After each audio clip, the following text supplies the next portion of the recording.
Yo, konnichiwa, gimana kabarnya hari ini? Semoga sehat terus ya. Di video kali ini, Mimin mau ngebahas manhwa yang berjudul Kultivasi Tingkat Atas Selama 1000 Tahun. Bagi yang baru mampir, jangan lupa klik tombol subscribe, like, dan loncengnya agar channel ini dapat berkembang ke depannya.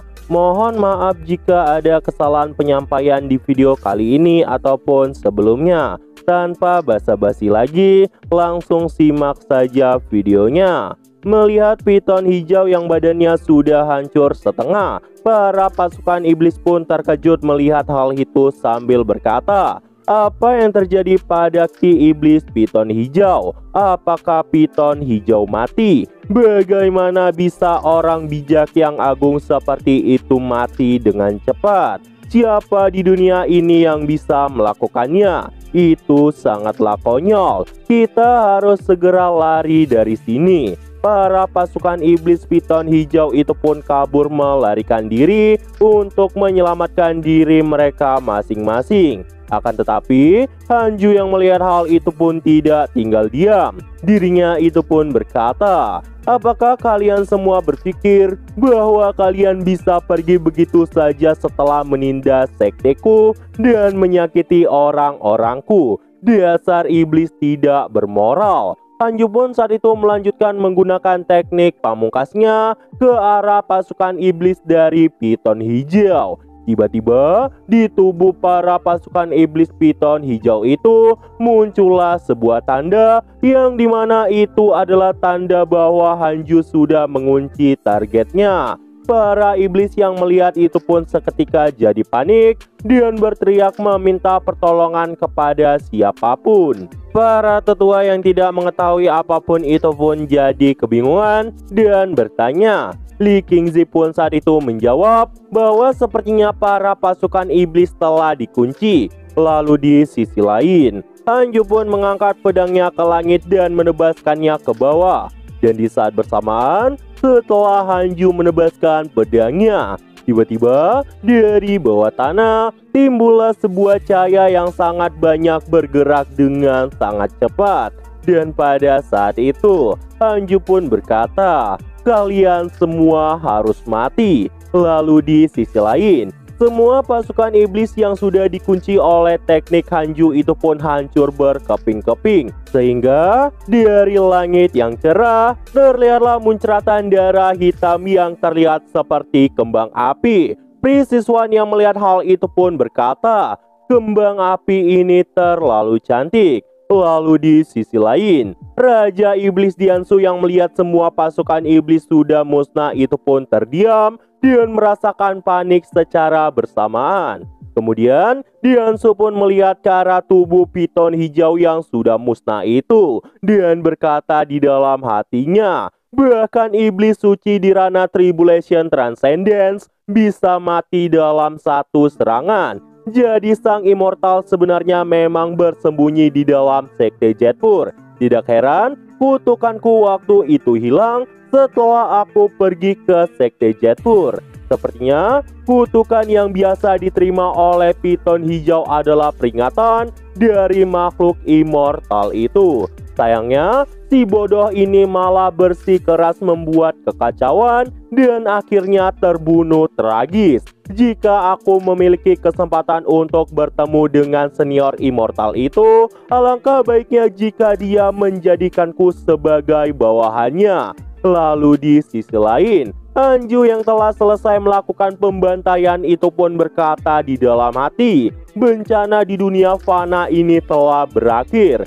Kemudian pemberitahuan sistem pun muncul yang berisi bahwa Hanju telah membunuh Rana Tribulation Transcendence untuk pertama kalinya dan mendapat batu roh Dao surgawi. Hanju pun kembali menerima batu bata ungu itu pun terlihat tidak senang dikarenakan dirinya masih belum mengerti fungsi dari batu bata itu.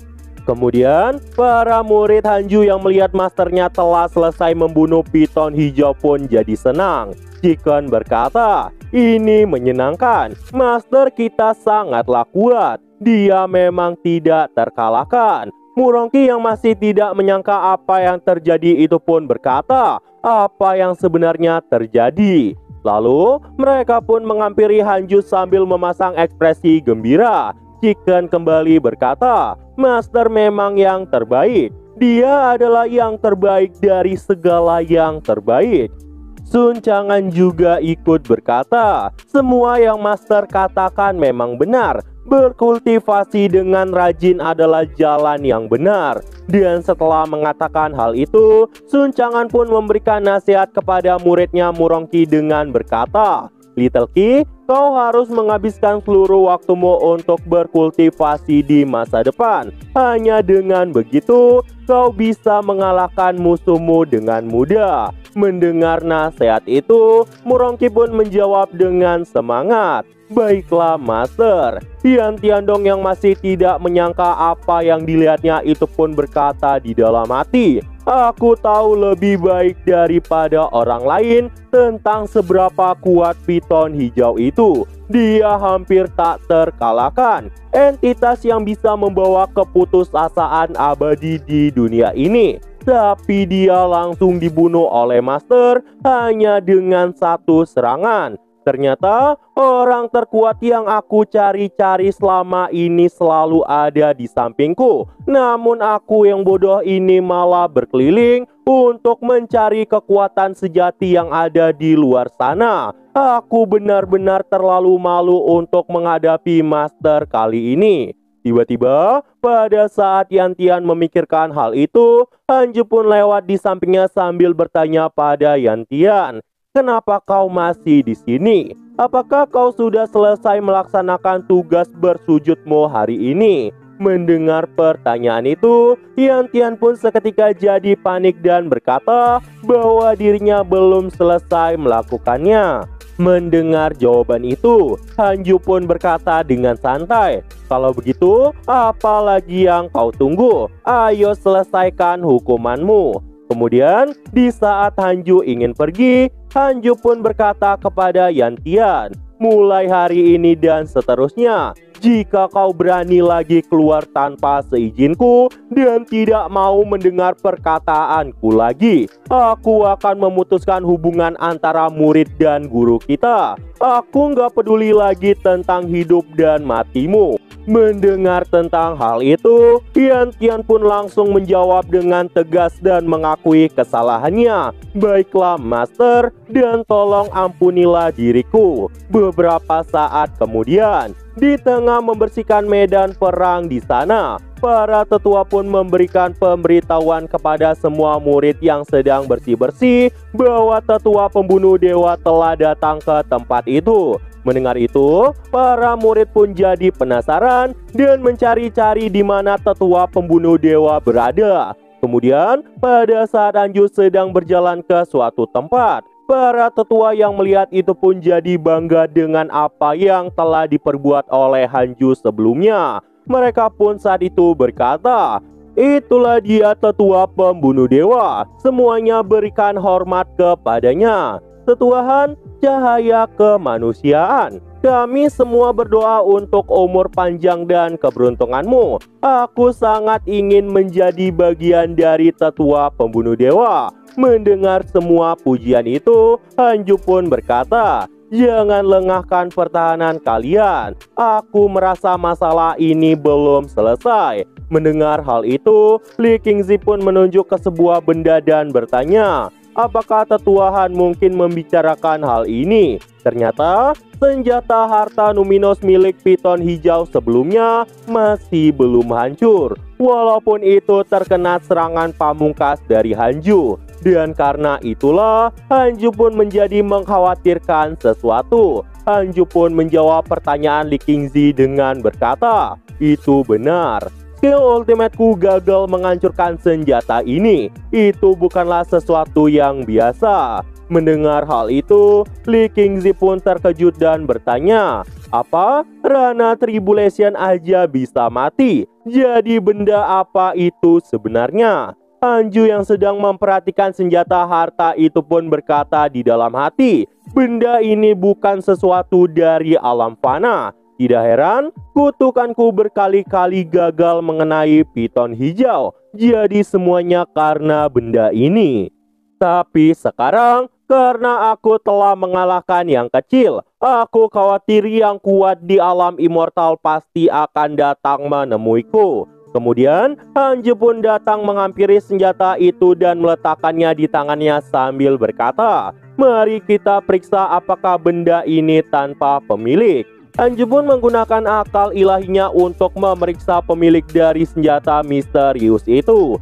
Kemudian akal ilahi Hanju itu pun berpindah ke sebuah tempat yang terlihat seperti luar angkasa. Hanju yang melihat itu pun kebingungan dan berkata, "Ada ruang angkasa di dalamnya." Tiba-tiba Hanju pun merasakan aura aneh di sekitarnya, sehingga dirinya itu pun melihat ke aura itu sambil berkata di dalam hati, "Aku bisa merasakan aura seseorang."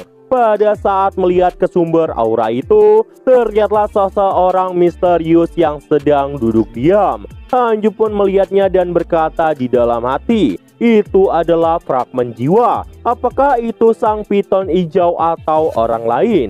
Tiba-tiba, bola-bola yang ada di sekitar orang misterius itu pun mengeluarkan cahaya. Dan di saat bersamaan, orang misterius itu pun membuka matanya dan menatap sinis ke arah Hanju. Seketika, akal ilahi Hanju pun langsung terpental kembali ke tubuh aslinya, sehingga Hanju pun saat itu sangat terkejut. Li Qingzi yang melihat itu pun bertanya, "Tetuahan, apakah kau baik-baik aja?" Hanju yang masih kebingungan itu pun berkata dalam hati, "Ternyata tebakanku memang benar. Ada seseorang yang bekerja di belakang layar." Kemudian Hanju pun menggunakan teknik Sifat Soul Absorption miliknya dan melancarkan serangan ke arah senjata misterius itu.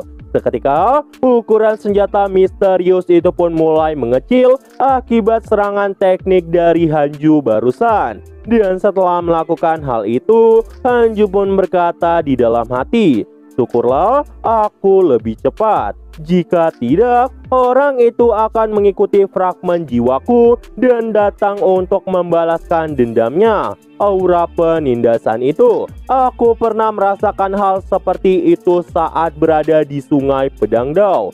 Tiba-tiba, pemberitahuan sistem pun muncul sehingga Hanju yang mendengar itu pun terkejut. Isi dari pemberitahuan sistem itu adalah, Daoist Juyan, tingkat ke-8 dari Rana Luz Immortal, memiliki tingkat kebencian 6 bintang pada Hanju karena Hanju telah membunuh hewan peliharaan iblisnya dan menghancurkan fragmen jiwa yang ada di dalam dunia fana ini. Dia pun sangat membenci Hanju. Jadi, ketika nantinya Hanju naik ke alam immortal, dia pasti akan langsung mencari Hanju. Melihat Rana dari Daoist Juyan, Hanju pun terkejut dan berkata di dalam hatinya, "Apa? Dia berada di tingkat ke-8 dari Rana Luz Immortal."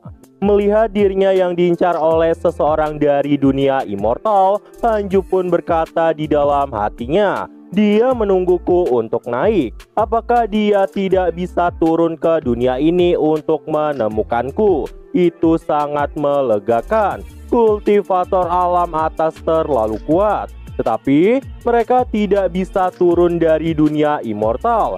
Mungkinkah ada semacam batasan di sini? Apakah itu berarti tidak mungkin untuk kembali setelah naik?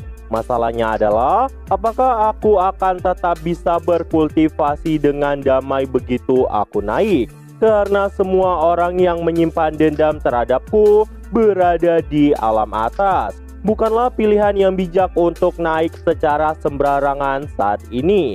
Mari kita tunda selama mungkin dan lihat apa yang bisa mereka lakukan padaku. Lalu di sisi lain, di negara Jurang Barat, Sekte True Martial, tersebarlah berita tentang kematian piton hijau yang dilakukan oleh Hanju. Salah satu dari mereka pun berkata, piton hijau telah jatuh. Dia dibunuh oleh tetua pembunuh dewa dari Sekte Jetpur hanya dengan satu serangan. Mendengar hal itu, para tetua yang ada di sekte itu pun sangat terkejut dan berkata, "Apa? Bagaimana mungkin piton hijau bisa mati? Itu nggak mungkin terjadi. Dia adalah seseorang kultivator di ranah Tribulation Transcendence. Tunggu dulu, Sekte Jetpur. Aku pernah mendengar nama itu sebelumnya. Tapi, siapa tetua pembunuh dewa itu? Sangguan dan Huang yang mendengar kabar itu pun menjadi lega dan berkata,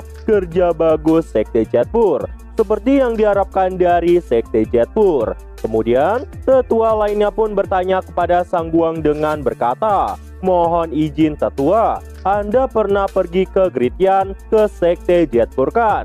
Apakah Sekte Jetpur benar-benar kuat? Itu benar, kami mendengar dari Jihao tentang sparring, tetapi Anda tidak pernah menyebutkannya sebelumnya. Mendengar hal itu, Sangguan pun berkata, jujur saja, waktu itu aku juga dikalahkan oleh tetua pembunuh dewa hanya dengan 1 kali serangan pedang. Jadi aku sudah enggan untuk menyebutkan masa lalu. Mendengar jawaban dari Sangguan, para tetua pun sangat terkejut dan berkata, apa yang dirimu katakan? Kau adalah orang terkuat di seluruh sekte. Kenapa bisa berkata begitu? Bukankah Sekte Jetpur tidak begitu terkenal saat itu? Lalu bagaimana mungkin?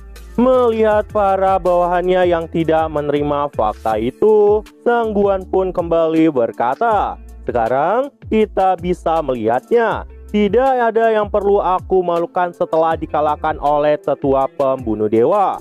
Sebaliknya, itu adalah kemuliaan bagiku. Dan setelah kejadian ini, Sekte Jetpur akan menjadi tanah suci dunia kultivator Grityan. Bahkan mungkin tanah suci dari 10 provinsi dan 9 dinasti. Sekte True Martial harus berteman dengan mereka. Mendengar perkataan dari Sangguan, Huang pun berkata, Master, murid ini rela bergegas menuju Grityan sebagai perwakilan dari Sekte True Martial dan negara Jurang Barat untuk berterima kasih pada Sekte Jetpur. Mendengar rencana itu, Sangguan pun berkata, itu tidak cukup. Kita harus menyiapkan hadiah besar untuk mereka. Lalu, salah satu tetua pun bertanya pada Sangguan, mohon instruksi tetua, sekte kita juga telah menderita banyak korban. Jika kita menyukai Sekte Jetpur sekarang, menurut Anda apa yang akan dipikirkan oleh murid sekte tentang kita? Sangguan pun saat itu mendekatkan wajahnya ke tetua itu dengan berkata, hentikan lamunan anehmu itu, apa yang kau renungkan? Di mata masa, Sekte Jetpur itu adalah penyelamat dunia kita. Kesan apa yang dimiliki dunia terhadap kita jika kita gagal mengungkapkan rasa terima kasih pada mereka. Sedangkan untuk semua kultivator selanjutnya, Sekte Jetpur pasti akan menjadi tanah suci yang mereka hormati. Keberatanmu itu tidak memiliki dasar. Jika kita terlambat 1 langkah, kita tidak akan pernah bisa mengejar sekte lain. Semakin awal kita pergi, semakin banyak manfaat yang akan kita dapatkan. Mendengar jawaban dari Sangguan, para tetua pun kemudian berkata, strategi yang sangat luar biasa, seperti yang diharapkan dari sang jenius. Memang benar, sekte lain mungkin sudah pergi sebelum kita. Setelah Sekte Jetpur menjadi lebih kuat, pasti akan ada sekte yang menggunakan hubungan mereka dengan Sekte Jetpur untuk membuat sarang mereka sendiri. Itu benar, ada banyak manfaat berteman dengan mereka. Jadi, kita tidak boleh melewatkan kesempatan kali ini. Mendengar perkataan mereka, Sangguan pun berkata, baiklah kalau begitu, apakah masih ada yang keberatan? Jika tidak, rapat ini akan aku selesaikan. Lalu di sisi lain, di Sekte Nine Dragon, Zuntian yang telah mendengar kabar kematian Piton Hijau pun berkata di dalam hatinya, sejak mereka bertemu Piton Hijau, sekte ini telah tercabik-cabik dan hancur. Bahkan banyak murid mereka yang telah melarikan diri, seperti yang diharapkan dari senior. Bahkan Piton Hijau itu bukan tandingannya. Jika bukan karena dia, kita saat ini pasti masih melakukan pelarian. Kemudian, Juntian yang melihat keadaan sekte Nine Dragon yang telah hancur itu pun berkata di dalam hati, kultivator seharusnya berkultivasi untuk umur panjang. Yang disebut kebanyakan sekte saat itu hanyalah intuisi mereka untuk mewariskan warisan mereka. Setelah itu, sekte saat ini mulai mengejar otoritas. Apa perbedaan itu antara kelompok manusia? Kenapa semuanya malah jadi begini? Tiba-tiba dari arah belakang, salah satu murid pun datang menghampiri Juntian dan memberikan laporan dengan berkata, melapor kepada Master Sekte. Menurut perhitungan dari para murid dan tetua, Sekte Nine Dragon kita memiliki 70.000 orang ketika kita berada di puncak. Tapi saat ini hanya tersisa 3.000 orang. 90% bangunan kita juga telah hancur. Dan pavilion buku rahasia telah dirampok bersih. Untungnya, teknik The Nine Dragon yang tersembunyi di dalam mekanisme saat ini masih belum ditemukan mereka. Mendengar informasi itu, Juntian pun berkata, semua pemukiman fana terdekat dan sekte kecil telah dihancurkan. Bisnis yang membutuhkan waktu berabad-abad untuk berkembang telah hilang begitu aja. Tidak berlebihan untuk mengatakan bahwa tidak ada lagi sekte Nine Dragon di dunia ini. Mendengar itu, sang murid pun berkata, Master Sekte, yakinlah selama fondasi teknik rahasia masih ada, sekte Nine Dragon pasti bisa kembali ke masa kejayaannya. Juntian pun saat itu kembali berkata, meskipun kita memiliki fondasi yang utuh, itu saja belum cukup. Bukan berarti kau tidak tahu berapa banyak sekte yang mengincar teknik rahasia kita dalam dunia kultivasi. Menyembunyikan cahaya seseorang di bawah gentang tidak lain adalah kejahatan. Dengan situasi kita saat ini, bagaimana kita akan melindungi warisan kita? Dan setelah mengatakan hal itu, Juntian pun menggunakan tekniknya untuk terbang ke langit dan memberikan perintah kepada semua orang dari sekte Nine Dragon dengan berkata, semua murid dan tetua, dengarkan perintahku. Aku yakin semua orang menyadari situasi saat ini. Kita membutuhkan tempat perlindungan. Semua kekuatan di dekat kita pasti sedang mengincar kita. Dan pada tingkat ini, kita pasti akan menemukan masalah saat membangun kembali sekte. Daripada ditelan oleh orang lain, kenapa kita tidak mencari seseorang yang bisa diandalkan untuk mengembangkan diri kita? Semuanya, ayo pergi ke sekte Jetpur bersama denganku. Gunakan teknik rahasia The Nine Dragon sebagai hadiah dan berjanji setia pada sekte Jetpur. Mendengar perkataan dari Juntian, para tetua dan murid pun terkejut. Master, apakah dirimu udah gila? Itu adalah rahasia sekte kita yang tidak bisa diungkapkan kepada publik. Bagaimana bisa kita memberikannya kepada orang lain sebagai hadiah? Sekte Nine Dragon yang bergabung dengan sekte Jetpur, bukankah itu sangat konyol? Melihat banyak yang tidak menerima, Juntian pun berkata, itu lebih baik daripada sekte kita hancur. Bahkan jika kita melepaskan yayasan kita, sekte Nine Dragon harus terus ada. Selain itu, sekte Jetpur tidak seperti faksi lainnya. Dia tidak mendukung tindakan untuk menghancurkan sekte lain, tapi dia akan mempertahankan stabilisasi dan menciptakan perdamaian. Aku pribadi mempelajarinya ketika aku pergi ke sekte Jetpur. Bahkan jika kita bergabung dengan sekte Jetpur, kita akan memiliki kepemilikan teknik rahasia itu. Sekte Bloodfire Heavenly adalah contohnya. Tanpa persetujuan mereka, tidak ada murid yang diizinkan mempelajari teknik rahasia mereka. Mari kita manfaatkan kekuatan orang lain untuk melindungi warisan kita. Kita tidak perlu khawatir tentang integrasi sekte Jetpur. Setelah kalian semua menjadi kuat dan mandiri, kalian bisa meninggalkan sekte Jetpur. Mendengar perkataan Juntian, salah satu murid pun bertanya, Master Sekte, apakah Anda menyeratkan bahwa Anda tidak akan ikut dengan kami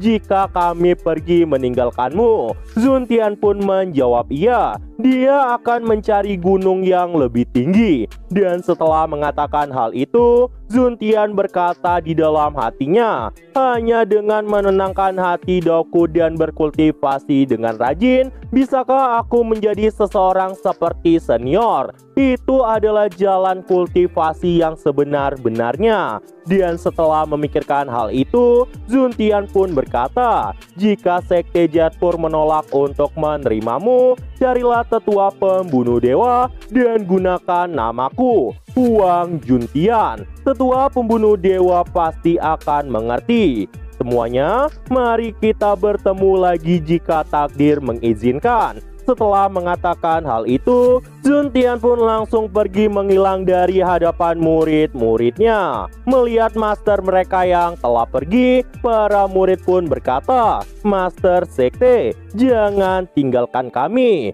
Lagi pula siapa itu Huang Juntian? Sekedar mengingatkan aja, nama asli dari Master Sekte Nine Dragon itu adalah Wei. Akan tetapi, karena Wei saat itu udah mati dan aura Juntian saat itu dimasukkan oleh Hanju ke tubuh Wei, jadinya pemilik tubuh Wei saat ini adalah Zuntian. Dan Zuntian di dalam tubuh Wei juga memiliki misi dari Hanju untuk mengatur Sekte Nine Dragon. Kemudian, dalam 8 tahun berikutnya, setelah pembunuhan iblis suci Piton Hijau, desas-desus tentang insiden itu pun mulai menyebar sangat luas. Dan reputasi Sekte Jatpur pun mulai meroket di dunia kultivasi. Karena itu, Kaisar Dinasti Gritian pun datang mengunjungi Sekte Jatpur dengan keinginan menjadikan Sekte Jatpur sebagai inti negara.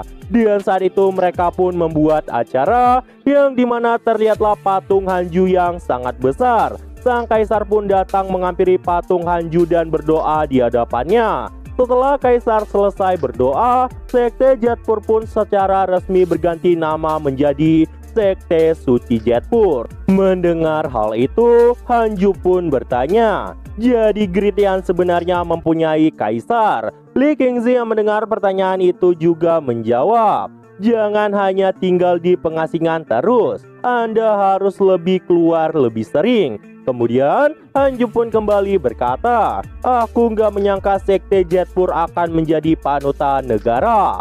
Li Qingzi pun menjawab, kita memang pantas mendapatkannya. Lagi pula, kau menyelamatkan dunia. Bahkan Sekte Nine Dragon akan bergabung dengan kita. Mendengar hal itu, Hanju pun terkejut dengan Sekte Nine Dragon.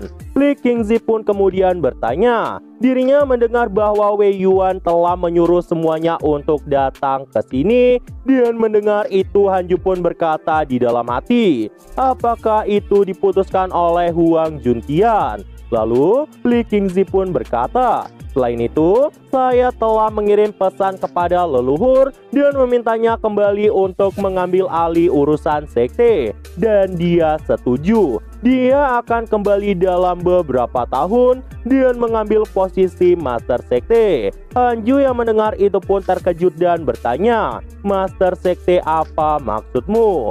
Li Qingzi pun menjawab, saya merasakan bahwa saya tidak punya banyak waktu. Karena itu, aku pun memutuskan untuk fokus pada kultivasiku dan memperpanjang umurku. Mendengar informasi itu, Hanju pun terdiam sejenak merasakan kesedihan. Kemudian, Hanju berkata kepada Li Qingzi, setelah Anda mundur dari posisi Master Sekte, Anda bisa berpindah ke gunung kultivasi dengan rajin. Dan kau harus membuat tempat tinggal di sana. Mendengar hal itu, Li Qingzi pun mengucapkan terima kasih pada Hanju. Lalu Hanju pun berkata, Master Sekte, jangan membuatku malu. Jika bukan karena pengaturan darimu, energi spiritual gunung ini tidak akan berlimpah. Aku juga berharap kau bisa berjalan lebih lama di jalur kultivasi ini. Jadi hiduplah lebih lama.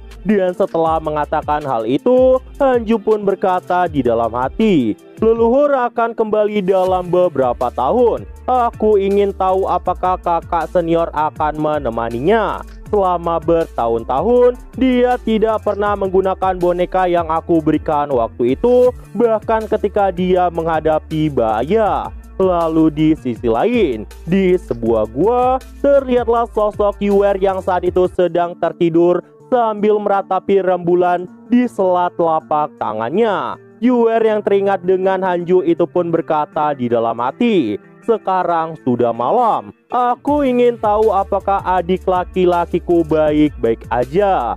Yuer yang sedang memikirkan Hanju itu pun terlihat termenung sambil menghadap ke arah langit-langit. Tiba-tiba datanglah cahaya terang samar-samar yang datang menghampiri boneka Hanju yang saat itu ada di samping Yuer. Dan kemudian dari boneka Hanju itu pun terdengar suara Hanju yang sedang memanggil Yuer. Yuer yang mendengar suara Hanju pun itu pun sangat terkejut dan langsung menghampiri boneka itu sambil berkata, apakah aku baru saja mendengar suara adik junior? Yuer pun kemudian mengangkat boneka Hanju sambil berkata, ini tidak mungkin. Adik junior, kau bisa berbicara padaku melalui boneka ini. Kenapa kau tidak memberitahuku bahwa boneka ini memiliki fungsi seperti itu?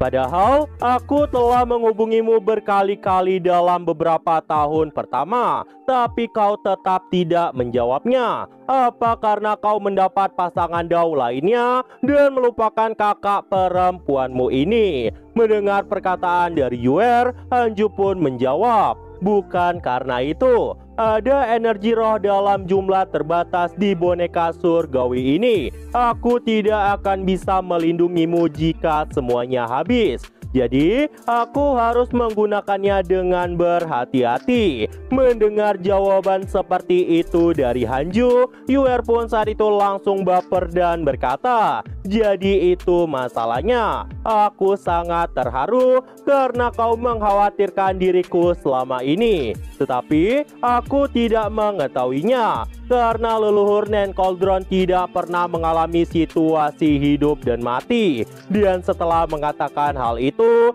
Yuer pun teringat akan sesuatu dan berkata di dalam hati, tunggu, boneka itu bisa merasakanku kalau begitu. Yuer pun tiba-tiba berteriak sangat histeris kepada Hanju sambil berkata, adik junior, diam-diam kau mengamati diriku selama ini. Aku tidak tahu hal itu.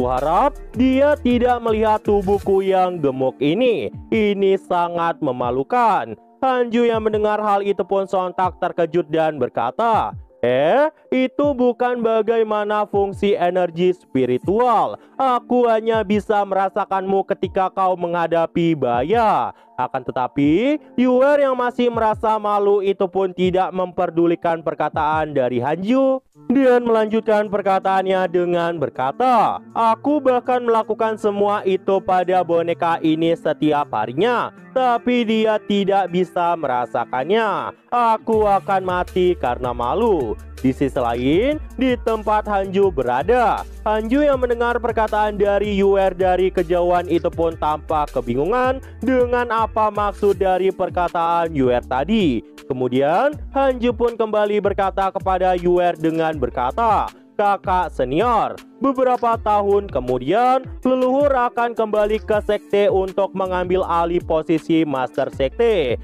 Kembalilah bersamanya ketika saatnya tiba. Boneka ini hanya tersisa 10% energi spiritual. Aku akan pergi dulu dan sampai jumpa. Mendengar hal itu, Yuer pun segera menghampiri boneka Hanju sambil berkata, tidak adik junior, jangan tinggalkan aku. Aku salah dan tidak akan melakukan hal itu lagi. Akan tetapi, Yuer sudah tidak mendapat jawaban dari Hanju. Sehingga Yue pun terus memanggil Hanju dengan berkata, "Adik junior, adik junior, kenapa kau belum memberitahuku tentang situasi yang terjadi di Sekte Jetpur? Bagaimana dengan kultivasimu? Ayo balas perkataanku." Tetapi boneka Hanju itu pun tetap tidak menanggapi perkataan dari Yue, sehingga Yue pun jadi kesal dan berkata, "Dasar adik junior yang bodoh,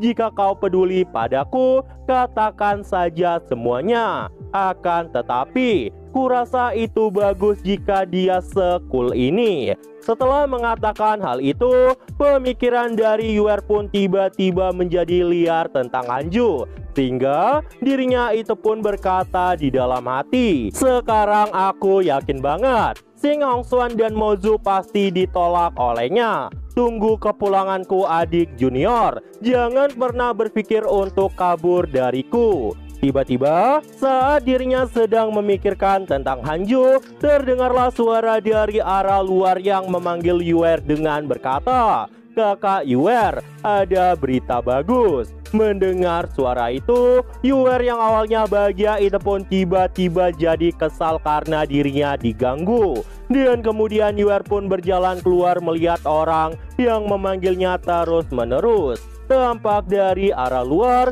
seorang pria yang sedang menunggu Yue pun muncul di hadapannya. Pria itu pun berkata, "Adik junior, apakah kau di sana? Seorang ahli hebat dari Pulau Scarlet Dragon Immortal akan memberikanmu ceramah beberapa hari dari sekarang.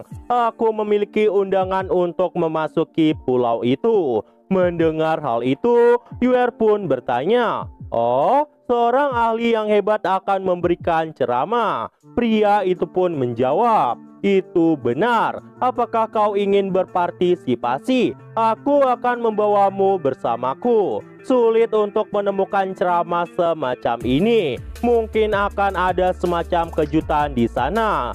Mendengar jawaban itu, Yue pun memasang ekspresi jijik kepada pria itu sambil berkata, "Terima kasih atas niat baiknya kakak senior, tapi aku tidak akan berpartisipasi. Baru-baru ini aku memperoleh beberapa wawasan dari kultivasiku, dan aku akan meningkatkannya." Mendengar penolakan itu, pria itu pun berkata bahwa dirinya akan mengunjungi Yue lain kali. "Jika saya kebetulan mendapatkan harta karun yang bagus dari Pulau Scarlet Dragon Immortal, dirinya akan membawakan harta itu untuk Yue."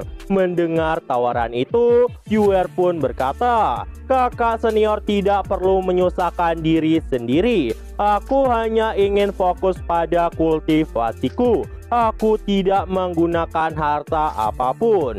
Dan setelah mengatakan hal itu, Yue pun berjalan masuk ke dalam kamarnya dan meninggalkan pria itu di luar. Mendengar perkataan dari Yue itu, pria itu pun kembali berkata, "Tolong jangan katakan itu saudari Yue. Aku akan pergi dulu. Semoga kau sukses dengan kultivasimu."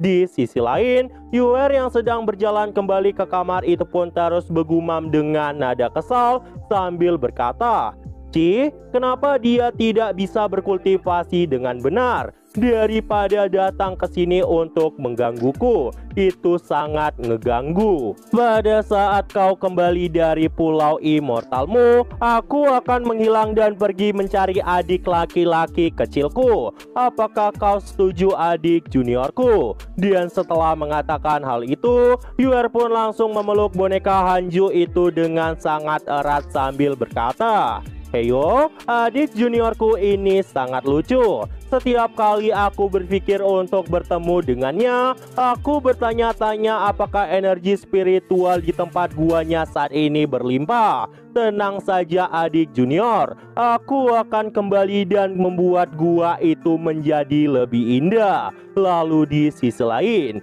di sebuah tempat yang tidak diketahui, terlihatlah ada sekelompok orang yang sedang melakukan rapat rahasia. Salah satu dari mereka pun kemudian berkata, Piton hijau sudah mati. Apa ada pendapat tentang masalah ini? Saya mendengar bahwa dia dibunuh di Sekte Grityan yang bernama Sekte Jetpur, dan tempat itu telah berganti nama menjadi Sekte Suci Jetpur dengan sangat cepat.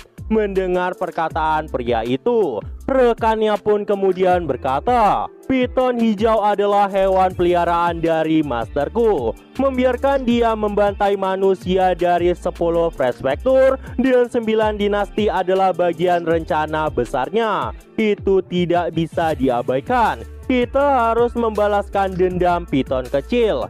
Meskipun manusia dari 10 prefektur dan 9 dinasti yang tersisa mati atau terluka, umat manusia belum sepenuhnya hancur. Kita harus mencari cara lain.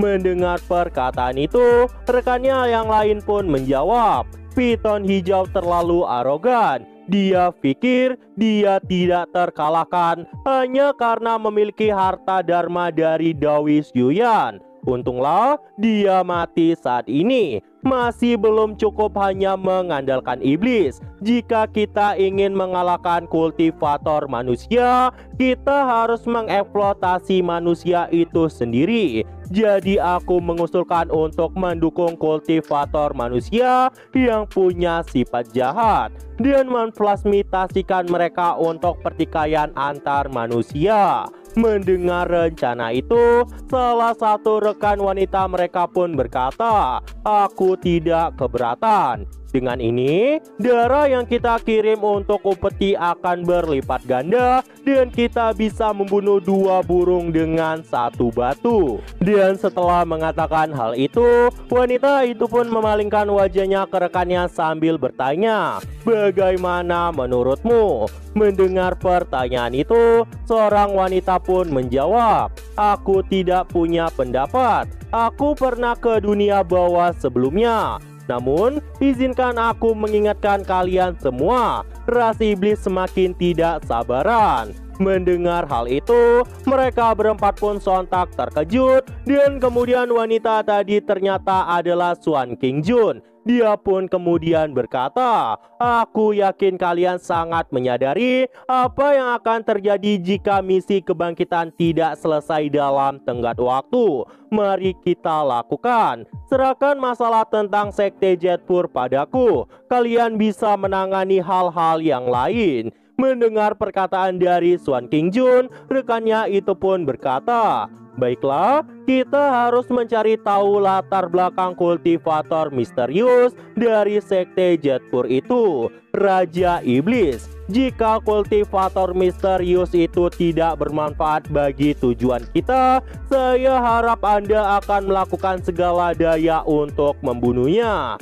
Mendengar hal itu, Swan King Jun pun menjawab, baiklah, aku akan segera bersiap. Lalu di sisi lain, di tempat tinggal gua Hanju, Hanju pun saat itu berkata di dalam hatinya, kultivasi tidak memperhatikan waktu. 10 tahun di dunia fana sudah cukup bagi generasi baru untuk mencuri perhatian. Kemudian, di saat bersamaan, Hanju pun saat itu telah berhasil mencapai ke tingkat ke-9 di ranah body integration. Melihat pencapaian yang diraihnya, Hanju pun menjadi gembira dan berkata, wow, aku akhirnya berhasil mencapai tingkat ke-9 di ranah body integration. Rana Tribulation Transcendence ada di depan mataku. Yang harus aku lakukan selanjutnya adalah terus berkultivasi dengan rajin. Baiklah, aku harus merayakan ini kali ini.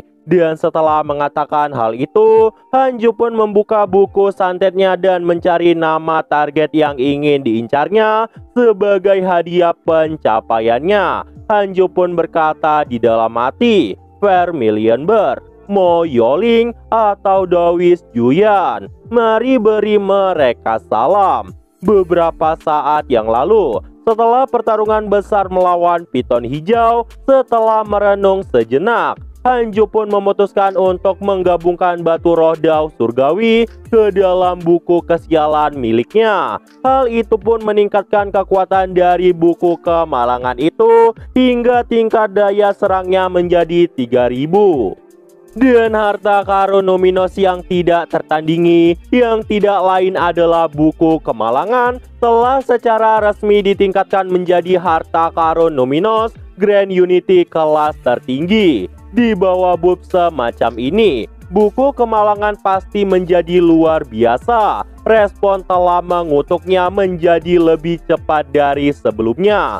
Kemudian kembali ke keadaan saat ini. Hanju pun kemudian melihat kondisi teman-temannya dari panel sistem miliknya. Panel sistem itu pun berisi hewan piaraan Anda. Dogi telah diserang oleh iblis sebanyak 28.211 kali. Teman baik Anda Zovan telah diserang oleh kultivator jahat sebanyak 3.779 kali. Teman baik Anda Mofucho telah diserang oleh kultivator jahat sebanyak 3.644 kali. Teman baik Anda Zovan telah terluka parah. Hidupnya tergantung pada seutas benang. Karena kutukanmu, hati Dao musuhmu yaitu Moyoling kini telah rusak. Dia telah bertemu dengan iblis batin dan kultivasinya pun saat ini jadi sangat menurun.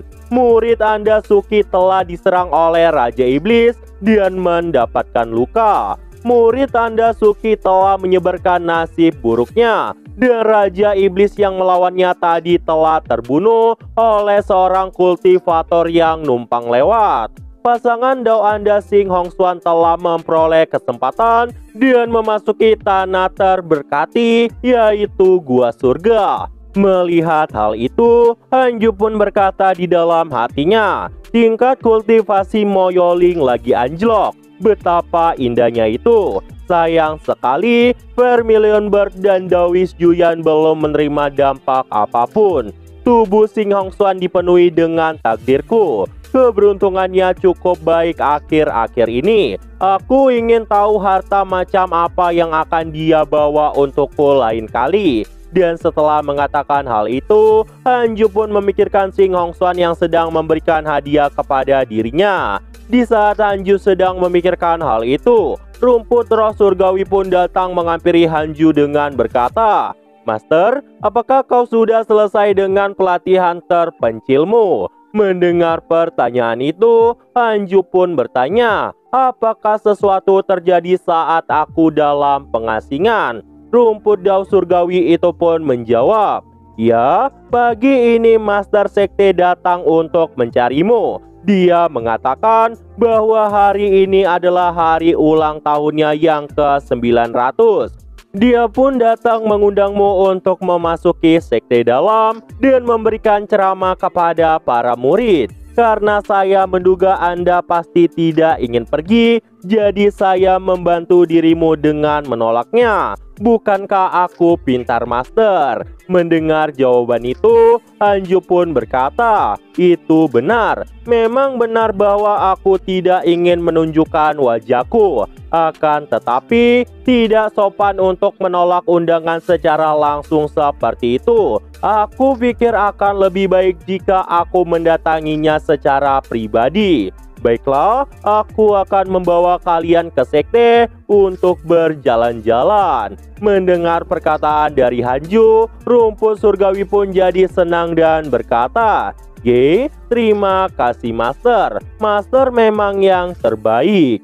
Beberapa saat kemudian, Hanju pun mendatangi tempat murid-muridnya untuk mengajak mereka pergi bersama. Akan tetapi, di saat Hanju mendatangi tempat mereka, terlihatlah sebuah surat yang ada di sebuah batang kayu. Surat itu pun berisi, "Master, sebentar lagi akan ada penjamuan di sekte. Saya melihat Anda masih dalam pengasingan, jadi kami tidak akan menunggumu. Salam hormat Yan Tiandong dan Chicken." Melihat isi pesan itu, Hanju pun menjadi kesal dan berkata, "Sekelompok anak nakal yang tidak tahu berterima kasih ini Beraninya mereka meninggalkanku dan pergi ke penjamuan sendirian. Saya harap mereka tidak menemukan toko itu. Di saat bersamaan, di saat Hanju sedang menyumpahi mereka, terlihatlah Chicken dan yang lainnya mendatangi sebuah warung makan. Tempat ayam goreng ada di dalam sekte. Hal itu pun membuat Chicken menjadi keringat dingin karena ketakutan. Beberapa saat kemudian, di alun-alun kota sekte Jetpur, Hanju pun sedang berjalan-jalan bersama dengan rumput surgawi. Melihat keramaian di sekte Jetpur, Hanju pun berkata di dalam hati, meski ini sangat ramai, tempat ini terlihat sangat damai. Aku berharap aku bisa bertemu lagi dengan junior berbakat lainnya. Di saat Hanju sedang memikirkan hal itu, secara kebetulan sebuah pemberitahuan sistem pun muncul yang membuat Hanju mengira bahwa dirinya akan bertemu dengan junior berbakat lainnya. Akan tetapi, di saat dirinya melihat isi dari pemberitahuan sistem itu, ternyata isi panel sistem itu berisi Swan Kinjun, tingkat ke-8 dari Rana Mahayana yang dikenal sebagai Raja Iblis. Di saat bersamaan, rumput surgawi yang sedang gembira itu pun kembali berkata pada Hanju, "Wah, semuanya kelihatan sangat enak. Master, lihatlah itu Super Birdman." Akan tetapi, dikarenakan rumput surgawi tidak mendapat jawaban dari masternya, dirinya itu pun terus memanggil-manggil nama masternya yang sedang termenung. Di sisi lain, dari sebuah jendela di sebuah rumah, terlihatlah sosok Swan Kingjun yang sedang memperhatikan Hanju dari kejauhan dengan tatapan sinisnya. Hanju yang melihat hal itu pun menjadi keringat dingin, sehingga rumput roh surgawi itu pun menyadari bahwa masternya lagi kebingungan. Dia pun bertanya apa yang sedang terjadi. Mendengar pertanyaan itu, Hanju pun menjawab, "Sepertinya hitungan mundur dari kematian mastermu ini sudah mulai dihitung." Dan setelah mengatakan hal itu, Hanju pun berkata di dalam hatinya, "Kenapa dia ada di sini? Terlebih lagi, dia sampai mengirim tubuh fananya. Kenapa dia ada di sini secara langsung? Jangan bilang kalau dia tahu aku dengan Sing Hong Xuan telah menikah. Jadi dia pun memutuskan untuk datang dan menegurku. Aku yakin pasanganku yang satu itu telah mengambil langkah besar untuk merahasiakan perjalanan ini. Apakah aku beneran ketahuan?" Beberapa saat kemudian, Hanju pun datang menghampiri Swan Kingjun sambil berkata, "Nyonya Swan, sudah lama sekali sejak kita bertemu." Akan tetapi, di saat Hanju sudah ada di hadapan Swan Kingjun, wajah Hanju yang awalnya gagah itu pun berubah menjadi so imut, dan kemudian dirinya itu pun berkata dengan sangat lembut kepada Swan, "Anda pasti memiliki perjalanan yang cukup panjang. Maafkan aku karena tidak menyapamu lebih awal." Tidak mendengar jawaban apapun dari Swan Kingjun, Hanju pun jadi semakin panik dan berkata di dalam hatinya, "Sepertinya dia beneran bad mood karena tahu aku punya istri. Aku pasti akan mati." Akan tetapi, di saat bersamaan, Swan Kingjun yang terlihat seram di luar itu pun sebenarnya lagi tersipu malu dikarenakan melihat wajah imut dari Hanju. Dan di saat bersamaan,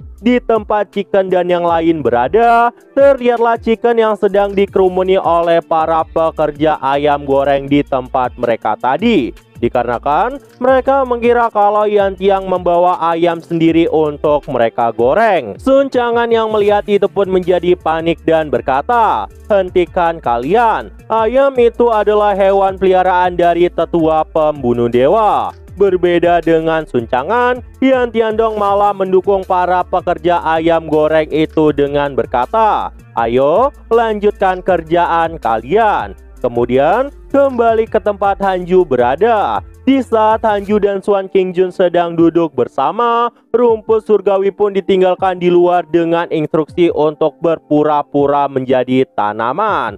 Lalu di saat Hanju sedang duduk dengan Swan, dirinya itu pun berkata di dalam hati, Sudah setengah hari, dia belum mengatakan sepatah kata pun. Apakah dia menungguku untuk mengungkapkan semuanya? Tiba-tiba, Tuan King Jun pun angkat bicara pada Hanju sambil memasang ekspresi menyeramkan. Dirinya itu pun berkata, "Kau tidak perlu menjelaskan apapun. Kau telah berani melakukan apa yang telah kau lakukan. Dan kau memiliki keberanian untuk menerima konsekuensi dari tindakanmu. Kau benar-benar cocok menjadi pria yang aku sukai." Mendengar hal itu, Hanju pun spontan panik dan langsung minta maaf kepada Suan King Jun dengan berkata, "Aku salah. Pasangan Dauku, tolong maafkan aku. Akulah yang salah. Hukumlah aku sesuka hatimu. Aku dan Sing tidak seperti yang kau pikirkan." Namun sebelum Hanju sempat menyelesaikan penjelasan itu, Tuan pun kembali berkata, "Jangan khawatir. Jadi, bagaimana jika kamu adalah pembunuh piton hijau? Sejak aku di sini, tidak ada yang berani menyentuhmu." Mendengar hal itu, Hanju pun terkejut dan berkata, "Ini tentang piton hijau. Jadi kita lagi ngebahas dirinya." Setelah mengatakan hal itu, Hanju pun berkata di dalam hati, "Sial, aku hampir aja ketahuan dan malah mengungkap tentang istriku." Mendengar pertanyaan dari Hanju, Tuang pun bertanya, "Memang ada hal lain apa yang harus kita bahas?" Hanju yang mendengar itu pun langsung berkata tidak dan memintanya untuk melupakan tentang Nona Sing. Dia pun bertanya apakah ada masalah yang membuat Suan King Jun sampai datang ke sini. Suan pun kemudian menjawab, "Aku datang untuk membalas dendam atas piton hijau. Tapi karena dia dibunuh olehmu, jadi lupakan aja. Mulai hari ini dan seterusnya, jika ada yang bertanya padamu tentang hal itu, kau tidak boleh mengatakan bahwa kaulah yang melakukannya. Dan untuk pelakunya, anggap saja aku sudah menanganinya. Apakah kau mengerti?" Mendengar perkataan dari Suan, Hanju pun bertanya, apakah piton hijau masih punya sekutu? Suan pun saat itu menjawab, "Iblis yang kau bunuh itu punya latar belakang yang sangat tinggi. Tetapi kau nggak perlu khawatir. Aku akan mengurus orang-orang itu, jadi kau bisa berkultivasi dengan damai." Mendengar jawaban itu, Hanju pun berkata di dalam hati, "Sial, Dawis Juyan ternyata memiliki koneksi di dunia fana. Itu adalah masalah besar." Kemudian, Suan pun mengeluarkan banyak gentong pil kultivasi di hadapan Hanju sambil berkata, "Karena kau bisa membunuh piton hijau, kupikir kau sudah bisa mengembangkan kultivasimu karena Tribulation Transcendence. Semua botol di pil ini merupakan pil Tribulation Transcendence. Jadi bawalah mereka." Mendengar hal itu, Hanju pun berkata, "Mengenai itu, sebenarnya aku baru saja berada di tingkat ke-9 di ranah body integration beberapa saat yang lalu." Mendengar jawaban dari Hanju, Suan King Jun pun terkejut. Dikarenakan dirinya tidak menyangka Hanju berhasil membunuh piton hijau hanya dalam tingkat kultivasi body integration. Lalu di sisi lain, di tempat Chicken dan yang lain berada, karena berat badan Bro Chicken, toko pun kemudian jadi runtuh. Dan Yan Tiang pun yang melihat hal itu berkata, "Apa ini? Bangunan ini terlihat sangat jelek." Nah, kemudian Hanju pun melanjutkan perkataan sebelumnya dengan berkata, "Sebenarnya aku baru saja mencapai tingkat ke-9 dari ranah body integration beberapa saat yang lalu." Mendengar itu, Suan pun bertanya, "Apakah kau mengatakan hanya dengan kekuatan dari tingkat ke-8 di ranah body integration kau bisa membunuh piton hijau di ranah Tribulation Transcendence dengan satu serangan?" Hanju pun menjawab, "Ini memang terdengar sulit untuk dipercaya, tapi memang itulah kenyataannya." Kemudian setelah Hanju mengatakan hal itu, tiba-tiba pemberitahuan sistem pun muncul yang berisi, pasangan Dao Anda, Swan Kingjun, telah meningkatkan tingkat kesukaannya kepada Hanju dan saat ini menjadi 5 bintang. Lalu di sisi lain, Swan Kingjun yang mendengar jawaban dari Hanju barusan itu pun menjadi semakin cinta sama Hanju dan dirinya pun berkata, "Aku tidak menyangka bahwa dirimu akan menjadi jenius langka yang muncul sekali dalam 1 milenium. Itu bagus. Kau bahkan cocok menjadi pendamping Daoku sekarang." Swan Kingjun pun kemudian memperkuat pelukannya kepada Hanju, sehingga Hanju yang menyadari hal itu pun jadi terkejut melihat dirinya dalam bahaya. Hanju pun berkata di dalam hati, "Aku telah menghindari masalah, tapi di saat yang sama sepertinya itu tidak sepenuhnya dihindari." Dan kemudian Swan Kingjun pun mengurungkan niatnya untuk menggunakan Hanju dan dirinya itu pun berkata, "Tapi sepertinya masih terlalu cepat.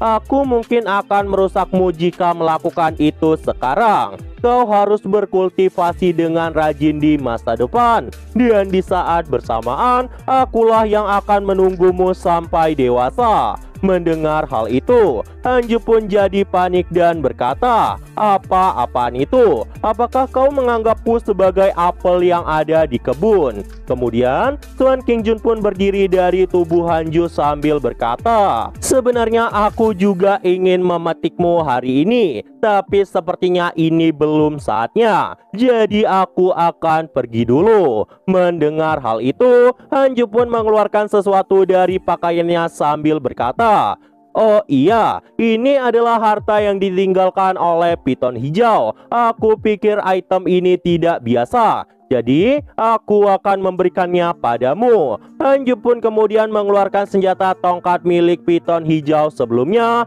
dan memberikan itu kepada Swan Kingjun. Melihat tongkat itu, Swan Kingjun pun berkata, "Unparalleled Surplus Golden Staff. Harta ini memang sangat luar biasa. Aku bisa mengambil kembali ini dan membuat orang-orang itu percaya pelakunya sudah mati." Dan setelah mengatakan hal itu, Swan pun menyampaikan sesuatu kepada Hanju dengan berkata, "Dunia ini akan mengalami perubahan. Yang harus Anda lakukan saat ini adalah berkultivasi dengan baik." Mendengar hal itu, Hanju pun bertanya apa maksudnya. Swan Kingjun pun kemudian menjawab, "Karena kau adalah pasangan Daoku. Bahkan jika dunia ini hancur, aku akan tetap melindungi dirimu." Mendengar jawaban yang tidak sesuai, Hanju pun kembali bertanya, "Nona Swan, dapatkah kau memberitahuku apa maksud dari perkataanmu sebelumnya? Kenapa dunia akan mengalami perubahan? Dan siapa yang ingin membalas dendam Piton Hijau itu?" Mendengar hal itu, Swan pun menjawab,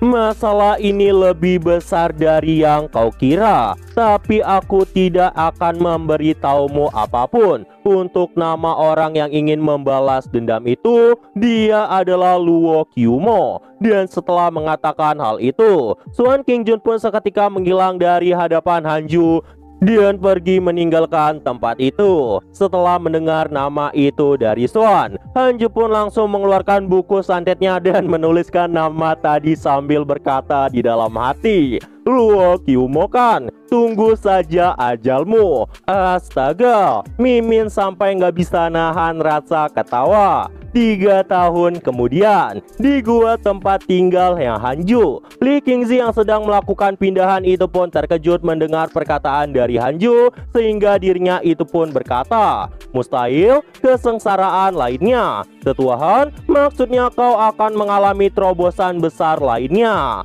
Mendengar hal itu, Hanju pun berkata, "Itu benar Master Sekte. Apakah Anda tahu tempat terdekat yang cocok untuk mengalami kesengsaraan? Tempat di mana tidak ada orang dalam jarak 100 mil." Mendengar hal itu, Li Qingzi pun jadi kebingungan. Li Qingzi pun kemudian memikirkan tentang lokasi itu. Hanju yang sudah dalam kondisi tingkat perfect ke-9 di ranah body integration itu pun sedang memikirkan cara untuk membuat terobosan ke ranah Tribulation Transcendence. Itu karena menurut catatan teknik 6 jalur reinkarnasi, kesengsaraan surgawi di ranah Tribulation Transcendence akan bertahan beberapa kali lebih lama daripada ranah Body Integration dan juga akan lebih kuat beberapa kali lipat.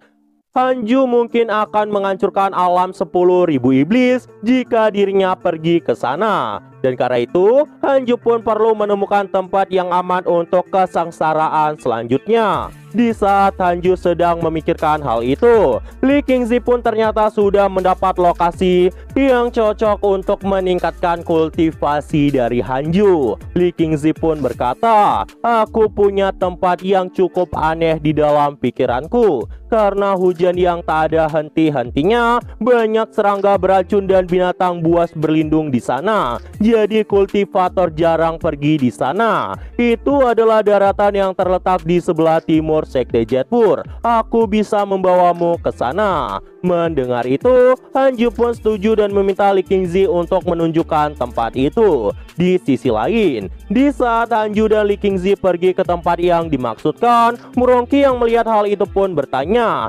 kenapa Grandmaster dan Master Sekte pergi keluar bersamaan. Mendengar hal itu, Chicken pun menyindir Yan Tiandong dengan berkata, itu pasti karena dia akan melakukan terobosan. Kecepatan kultivasi Master lebih cepat dari milikmu. Bahkan kau itu sudah terlampau sangat jauh, Yan Tiandong. Apakah kau tidak merasa malu? Mendengar hal itu, Yan Tian pun jadi kesal dan berkata, bagaimana denganmu, Chicken? Sepertinya kau juga tidak membuat terobosan. Mendengar hal itu, Chicken pun membalas perkataan Yan Tiang barusan dengan ekspresi kesalnya dan berkata, tingkat kultivasi tuan ayam ini lebih tinggi dari milikmu. Mendengar hal itu, Yan Tian pun kembali berkata, memangnya kenapa kau tetap lambat dalam melakukan terobosan? Chicken yang kesal sama perkataan dari Yan Tiang itu pun kemudian berkata, tapi lihat saja dirimu, walaupun kau pergi ke sana kemari dan mencoba menerobos berkali-kali, bahkan tingkat kultivasimu tetap lebih rendah dariku. Dan karena hal itu, Yan Tiang pun jadi makin kesal dan dirinya pun memukuli badan gemuk Chicken dengan kekuatannya. Akan tetapi, Chicken yang dipukuli oleh Yan Tian malah tersenyum sambil berkata, apakah kau menggelitiki diriku? Sun Chang'an dan Murongki yang sudah bosan melihat mereka berdua bertengkar itu pun segera pergi dari tempat itu dan pergi memancing. Yan Tiang yang sedang memukuli Chicken itu pun berkata di dalam hati, baik ayam maupun anjing itu semuanya memang sangat menyebalkan. Di sisi lain, di daratan di sisi timur Sekte Jetpur, Hanju yang telah sampai ke tempat itu pun kemudian berkata pada Lee Kingzi, Master Sekte, kau bisa kembali duluan. Fluktasiku ini telah mencangkup wilayah yang sangat besar. Mendengar hal itu, Lee Kingzi pun bertanya, tidakkah Anda membutuhkanku untuk mengatur susunan pelindung untukmu? Hanju pun kemudian berkata, kau tahu, kau tidak akan bisa memblokir musuh yang dapat mengganggu tribulationku. Lee Kingzi yang mendengar itu pun berkata itu masuk akal. Dan karena itu, Lee Kingzi pun mematuhi perkataan dari Hanju. Dan setelah kepergian Lee Kingzi, Hanju pun berkata di dalam hatinya, dengan harta karun yang ku gunakan dan kekuatanku sendiri, hampir tidak mungkin bagiku untuk mati karena kesengsaraan surgawi, kecuali seseorang mengambil kesempatan untuk menyelinap menyerangku dari belakang. Dan saat memikirkan hal itu, tiba-tiba kesengsaraan surgawi pun muncul di hadapan Hanju dan bergerak sangat cepat. Hanju pun berkata, aku sudah menyiapkan semuanya. Kenapa aku merasa melupakan sesuatu? Kemudian, di saat kesengsaraan surgawi semakin dekat sama Hanju, angin kencang pun mulai timbul dan seketika pakaian dari Hanju itu pun hancur, tidak bisa menahan kesengsaraan surgawi. Menyadari hal itu, Hanju pun berkata di dalam hatinya, Xiao, aku melupakan pakaian Dao dari Sekte Jetpur. Aku lupa tentang mereka. kesengsaraan surgawi Rana Tribulation Transcendence menggunakan penetrasi untuk menyerang orang tersebut. Bahkan pakaian yang udah dikenakan Hanju selama berabad-abad gak mampu menahan kesengsaraan itu. Parahnya lagi, jubah suci mistik jangkrik emas transparan dari Hanju juga ikut hancur. Dan setelah memikirkan hal itu, terobosan itu pun dimulai. 1 bulan pun telah berlalu. Hanju pun mendapat pemberitahuan sistem yang berisi, Anda telah berhasil menembus Rana Tribulation Transcendence dan memiliki pilihan sebagai berikut. Bersiaplah naik ke alam atas untuk mencapai salah satu dari 3 domain. Anda akan mendapat harta karun dan batu roh dao surgawi. Kemudian yang kedua, teruslah berkultivasi dan menerobos ke Rana Mahayana. Anda akan mendapat harta karun dan warisan kekuatan mistis. Melihat pemberitahuan itu, Hanju pun berkata di dalam hati, bisakah aku memilih untuk memiliki baju baru? Selain harta karun yang luar biasa di dalam tubuhku, semuanya banyak yang telah menghilang. Bagaimana cara aku kembali ke gua dengan tubuh terbuka seperti ini? Tapi baiklah, aku memilih pilihan kedua. Meskipun Rana Tribulation Transcendence bisa naik, tapi ini belum waktunya untuk melakukannya, karena Vermilion Bird dan Dawis Juyan sedang menunggu Hanju di alam atas. Jika Hanju naik saat ini, itu sama saja dengan berjalan ke sarang harimau. Kemudian, di saat Hanju memilih opsi kedua, Hanju pun mendapat pemberitahuan sistem yang berisi, Anda memilih untuk terus melanjutkan kultivasimu dan menerobos ke alam Mahayana nantinya. Dan karena itu, kau pun mendapat harta karun dan warisan kekuatan mistis.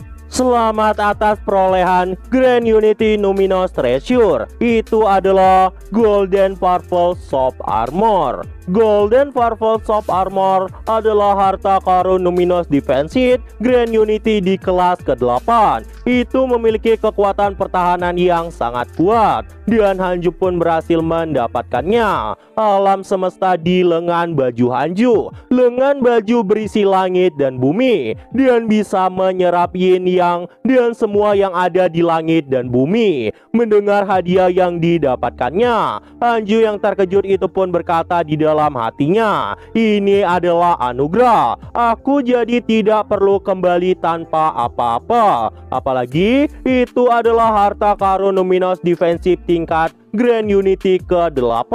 Tapi aku tidak tahu persis apa yang sebenarnya aku inginkan. Tapi kenapa sistem selalu mengerti kebutuhanku? Kemudian panel sistem lainnya pun muncul yang berisi metode kenaikan. Dengan pemeliharaan Anda saat ini, Anda bisa memicu dao surgawi. Dao surgawi bisa membantu Anda melampaui dunia panah dan naik ke dunia atas. Melihat hal itu, Hanju pun berkata di dalam hatinya, 6 jalur teknik reinkarnasi telah diperbarui. Ini menarik. Jadi sekarang aku tidak hanya bisa pergi ke dunia atas, tapi aku juga bisa pergi ke dunia bawah dan domain lainnya. Itu pasti terkait dengan jalur abadi pedang reinkarnasi yang aku pilih sejak lama. Tidak peduli seberapa bagus domain yang lain, aku tidak akan pergi ke sana untuk saat ini. Menjadi pemangsa teratas dalam rantai makanan di dunia ini lebih baik daripada memulai lagi dari dasar piramida. Aku jadi penasaran berapa banyak umurku telah meningkat. Setelah memikirkan hal itu, Hanju pun membuka informasi tentang dirinya di panel sistem. Kemudian, sistem pun menampilkan status tentang Hanju, dan terlihatlah umur maksimal Hanju saat ini adalah 109.200 tahun. Ini keterlaluan. Ketika Hanju berada di Rana Tribulation Transcendence saja, dia bisa sebanyak itu. Apalagi jika dia menerobos ke Rana Mahayana. Hanju pun menganggap dia bisa hidup abadi selama di surga. Dan telah diputuskan, Hanju harus segera mencapai Rana Mahayana secepat mungkin. Dan setelah mengatakan hal itu, Hanju pun menggunakan pakaian harta karun yang didapatkannya dari sistem tadi. Sehingga saat ini, penampilan Hanju pun berubah menjadi lebih sangar. Kemudian, Hanju pun melihat sekelilingnya dan terlihatlah daratan yang telah hancur dikarenakan terobosan dari Hanju sebelumnya. Hanju yang melihat itu pun berkata, di bawah kesengsaraan surgawi, semuanya pasti hancur. Bahkan gunung yang dulunya perkasa kini menjadi rata dengan tanah. Aku tidak menyangka jangkauan kehancurannya lebih besar dari ini. Tidak heran piton hijau ingin menguasai separuh negara Guyuan. Namun tiba-tiba Hanju merasakan aura kehidupan ada di sekitarnya dan kaget sambil berkata di dalam hati, tunggu, ada tanda-tanda kehidupan. Bagaimana itu mungkin? Tidak ada makhluk hidup di bawah Rana Tribulation Transcendence yang bisa menahan kesengsaraan Guntur selama sebulan. Setelah memikirkan hal itu, Hanju pun menggunakan penglihatan ilahinya dan terlihatlah sebuah daratan yang tak tersentuh oleh guntur kesengsaraan. Dan di tengah dataran itu, terlihatlah seseorang yang sedang menundukkan wajahnya ke tanah karena ketakutan. Melihat hal itu, Hanju pun berkata di dalam hati, tidak ada orang bahkan rumput dan bunga di sekitarnya. Semuanya telah hancur, tapi orang ini masih baik-baik aja. Apakah mereka mencoba mengambil kesempatan untuk menyergapku? Hanju pun seketika muncul di hadapan anak kecil yang sedang menunduk itu dan bertanya, bisakah aku tahu apa tujuanmu ke sini? Mendengar perkataan dari Hanju, anak itu pun terkejut sambil berkata dengan nada ketakutan, apakah kesengsaraan surgawi telah berakhir? Terima kasih Tuhan, aku masih hidup saat ini. Melihat tingkat kultivasi anak itu, Hanju pun sangat terkejut karena tingkat kultivasinya hanya berada di ranah foundation establishment. Memang tidak bisa berbuat apa-apa terhadap kesengsaraan surgawi. Tapi fakta bahwa wanita itu tidak terluka sangat ngagetin Hanju. Tiba-tiba muncullah pemberitahuan sistem yang muncul dan berkata, pembawaan takdir bawaan telah terdeteksi. Periksa asal-usulnya. Feng Liang, tingkat ketiga dari ranah Qi Refinement, putra langit dan bumi. Laki-laki ini terlahir dengan takdir langit dan bumi dan dilindungi olehnya. Karena pemeliharaan yang terlalu besar itu, tubuh dan jiwa fisiknya tidak dapat menanggungnya. Begitu dia menerobos ke ranah Golden Core, bukti takdir langit dan bumi akan terwujud. Dan sejak saat itu, dia akan bangkit dengan momentum yang tidak terbendung. Melihat informasi dari sistem yang mengatakan bahwa anak itu adalah laki-laki, Hanju yang melihat ke wajah Feng Liang pun langsung memastikan matanya. Akan tetapi, dikarenakan Hanju melihatnya seperti anak perempuan, Hanju pun kembali membaca isi panel itu untuk memastikannya. Dan setelah dirinya melakukan hal itu beberapa saat, Hanju pun menyadari sesuatu keanehan. Sehingga dirinya pun berkata, gadis ini sebenarnya memang laki-laki. Nah, jadi itu aja untuk pembahasan kali ini. Dan tunggu video-video gua selanjutnya dan see you!